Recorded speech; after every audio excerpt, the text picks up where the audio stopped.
Hello again, and welcome back to the Myth Impressions channel, home of Nemesis Gear, Steampunked Out, and of course, everyone's favorite, the Knox Hollow Wood Shop, where we are making wands again today.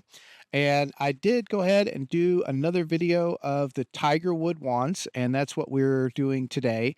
The first video had the first two wands I did were just standard wands. I was kind of playing around with how the wood works and stuff like this. And this is going to be the third one. And as usual, I always try to do a special edition with some fancy design work and stuff on it. So we're going to go ahead and do a separate video for that because the first one was getting a little bit long. So this is going to be a little bit shorter because it's just the one wand, but it does have some additional design work and stuff done. I've gone ahead and skipped a little bit forward in the beginning of this video. You can always go back and watch the previous video on that where I kind of show how I start the wand. I get it all down to a round shape and then get the blade of the wand worked down to about the size of a Sharpie. So that way they will fit into my wand holsters that I make. And once I have that, I can slide most of the wand up into the chuck jaws, the spigot jaws, and that leaves less unsupported wood for the wand, so I don't get so much chatter and flexing. So that's where we're at this point. We're just now going to start the design work on the handle. And this Tigerwood, as I mentioned in the previous video, has some really nice grain to it, and it worked just beautifully as far as looks go. I It's difficult to work because of how dense it is, and especially here in the handle, where I have that really unusual wavy grain that looks really great. That wavy grain does make it difficult to turn, and so you do have a tendency to get a lot of chatter and catches and stuff like that. So. One of the more difficult woods that I've done to work. So it's not my favorite one to turn on the lathe, but as far as the final look of it goes, really enjoyed the look. So anyways, we're doing some shaping on the handle here, and I'm kind of keeping a gentle curve on this. I'm not going to be doing a whole bunch of coves and beads and stuff in the handle itself because I want to come in and do some wood burning on this. And fortunately, this wood, it's very difficult to use the friction burn wire, but it does work really well with the pyrography tool. So we'll kind of get into some of that here. And while we're kind of zooming through the shaping of the handle here, I did want to take a quick moment to remind you, if you wouldn't mind sliding down and hitting that thumbs up button for me and giving the video a like, and that really helps out the channel. So thanks a lot for your support.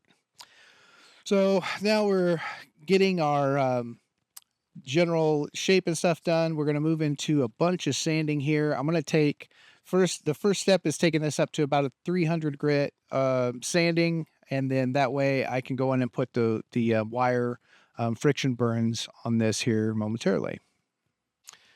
And so I did sand this up to a little bit higher than that to start with, but I'll have to go back to a little bit rougher grit.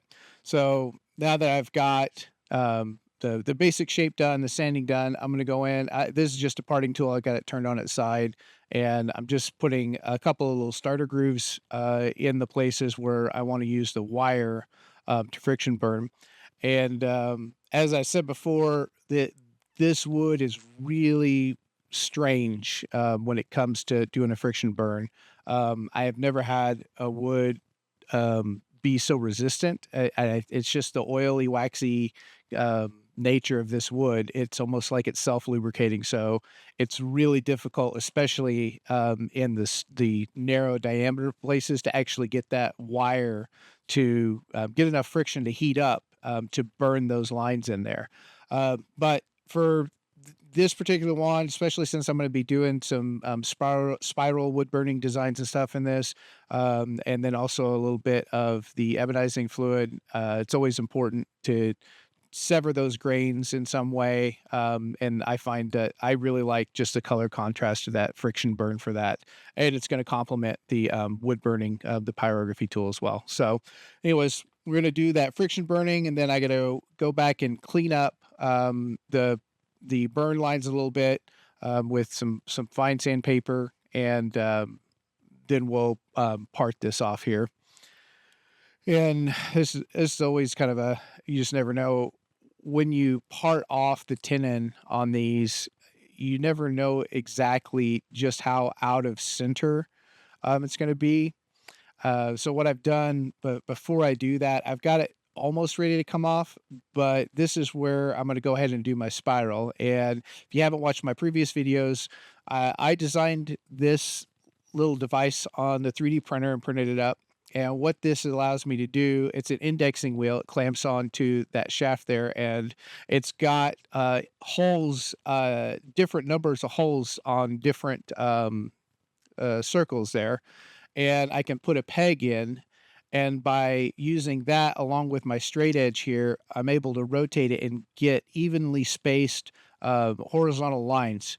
And that allows me to basically make a grid around the handle. And once I have that grid done, then that allows me to basically put in a diagonal line and connect all the dots. And that on my straight edge there actually have you can see the little notch lines there, and they're all spaced at a 1/4 inch apart.